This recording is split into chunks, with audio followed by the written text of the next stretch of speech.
This is Take 5 with Bentley, Nevada.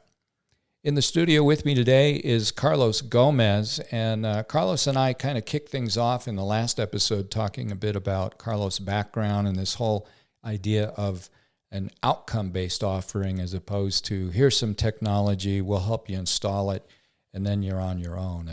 A subscription-based, outcome-based offering is a huge change of pace and culture for Bentley, Nevada. Another big change of culture, Carlos, is, we used to quip within the Bentley, Nevada business that if it was up to Don Bentley, we'd grow our own carrots for the cafeteria.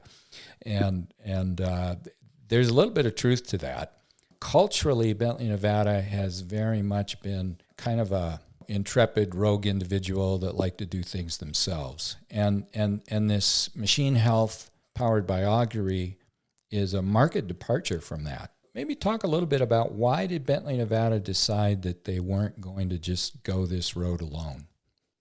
I think it's a great question, Steve, and a great topic. First of all, I'm sure those carrots would have been delicious had they tried to do it. But, when I look at what we had to do here, right? So, maybe putting on my old hat of leading our North America team, and then, before that, our aftermarket division, there was always this desire, and I believe it, and it continues today, right? To make sure that as we approached technology and agnostic OEM delivery of protection and condition monitoring, we wanted to be best in class always, and we've done a great job of that, especially in that critical section of the market, right? And that's evolving what started as first principle physics-based models and analytics that evolved into statistical analysis, right? That then can turn into now a mix of integrating that with artificial intelligence and machine learning. And there was something to be said about the approach that we had to think about for that balance of plant general purpose space. Not to say that Bentley couldn't cover it, and indeed it does today, but in order to refine the approach we would take to make sure that we could do that at scale, as quickly, at the right cost level, at the right rate of guarantee for those types of assets, right? So we did what I think was almost a 24-month investigation, if not longer, of really going out there to evaluate, can we find a partner, right? And because we had the open mind to do so, right. Can we find a partner that would help us with a solution that one would argue is extremely niche, but extremely powerful? Yes. To take a piece of our equation as Bentley that we wanted to offer to our customers who are constantly asking us, hey, thank you so much, Bentley, for what we're doing in regards to those category A, category B critical assets. But how do we work on something that can be scalable and deployable without all the, let's say, the labor intensity that the service model would require for the 10,000 machines that are around here? Mm-hmm.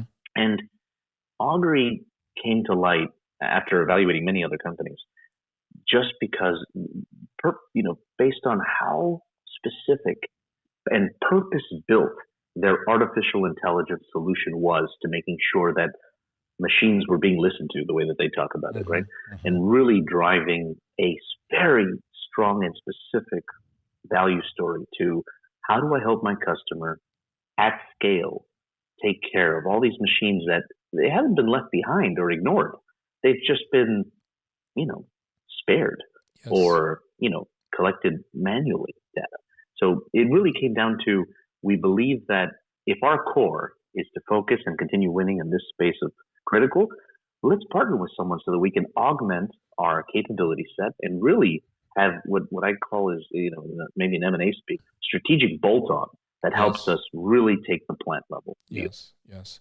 To some respect, there were probably a lot of potential partners out there, and there were particularly things that made Augury a particularly good fit.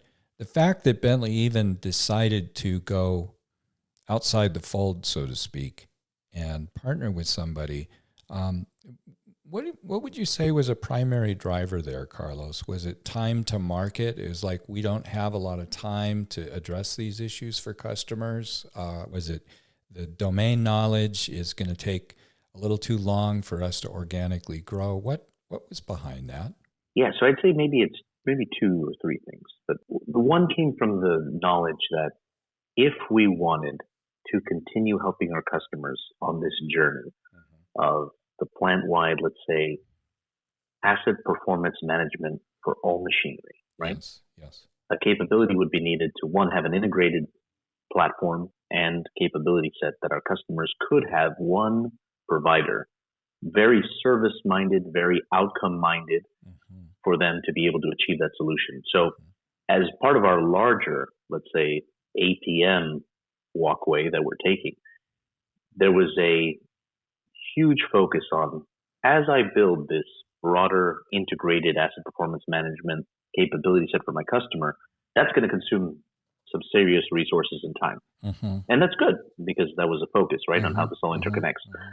Simultaneously and in parallel, we know this space needs to be addressed too, and we know that it needs to be addressed with an AI and ML approach that we didn't naturally have in-house, that we wanted to learn from, work together with, and emulate.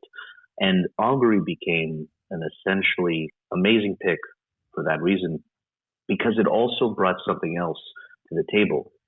The way that they think about how they want to drive value for the customer and the way that they approach their problem. It is extremely similar, if not, amazingly similar to how Bentley also approaches the idea, right? To the extent that, you look at even their logo, right? In terms of the sine wave, that they're looking at how vibration information, and beyond can help a customer quickly derive value, right? And the insights that they need to solve an extremely complex problem on these general purpose equipment, but also, again, going back to the way that they could scale quickly, right? Something else that we wanted to make sure we had the ability to partner with them upon based on the success that they were having in their more typical food and beverage and CPG space. So lots of learnings that could be garnered from both sides combining forces.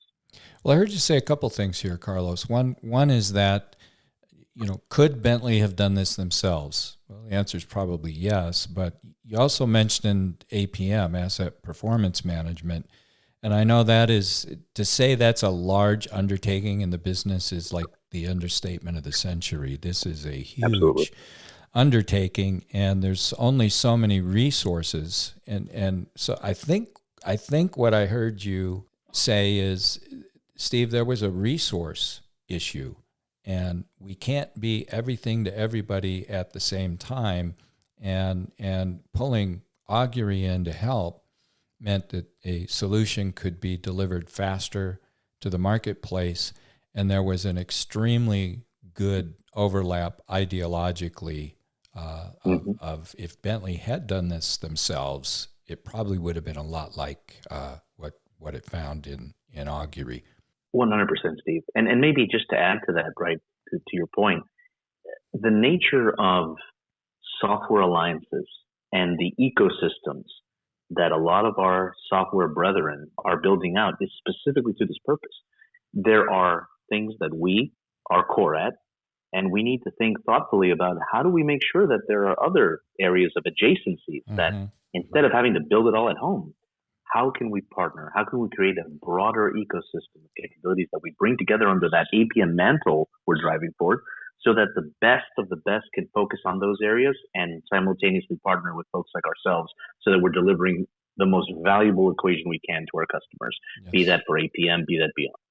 Well, I think the whole APM topic, Carlos, what I've been realizing is it deserves its own series of discussions and podcasts. It's such a big thing. And a lot of people are going, I don't even know what APM is. In this series, we're focused on one piece of it, which is basically, Jerry and I talked a lot about the difference between detection and correction. APM addresses the correction piece, not just detection and even the defect elimination. So you detect, you correct, and then you eliminate those defects. What we're talking about here is basically, okay, even within that detection space, there's a huge kind of smorgasbord of assets, and Bentley Nevada had to be able to help customers with the whole smorgasbord, not just with one particular entree. And so there's a lot more to talk about, Carlos. I'd like to convince you to stay with us for a few more episodes, because I've got lots of questions queued up here. And I'm hoping you can come back in the studio here in just a moment for our next episode. Is that going to work for you? That would be great, Steve. I look forward to it. Okay. Well, with that, you've been listening to Take 5 from Bentley, Nevada, a Baker Hughes business. We'll see you next time.